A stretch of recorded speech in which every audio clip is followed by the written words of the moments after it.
અંકલેશ્વરના golden bridge નજીક જેટકો ઇજારદાર દ્વારા મંજૂરી વગર ખોદકામ કરી માટી પુરાણ કરાતા રંગે હાથ ઝડપાઈ જવા પામ્યા હતા.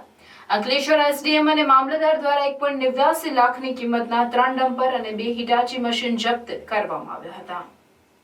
વીજ નિગમના જેટકો વિભાગ દ્વારા હાલ ભરૂચ અંકલેશ્વર નર્મદા નદી કિનારે ટાવર ઊભા કરવામાં આવી રહ્યા છે. હાઈ ટેન્શન લાઇન માટે ઊભા કરવામાં આવી રહેલા ટાવરના ઇજારદાર દ્વારા ગોલ્ડન બ્રિજની પૂર્વ તરફ કાંસિયા ગામની સીમમાં હાલ કામ કરવામાં આવી રહ્યું છે, જ્યાં નદી કાંઠા પાસે ખોદકામ ચાલી રહ્યું હતું. જે અંગે અંકલેશ્વર એસડીએમ ભવદીપસિંહ જાડેજા અને મામલતદાર કરણસિંહ રાજપૂતને જાણ થતાં તેઓ દ્વારા સ્થળ તપાસ માટે દોડી ગયા હતા, જ્યાં બિનઅધિકૃત રીતે હિટાચી મશીન દ્વારા ખોદકામ કરી ડમ્પરમાં ભરી નજીકમાં આવેલ ટાવરની જગ્યા પર પુરાણ કરવામાં આવી રહ્યું હતું.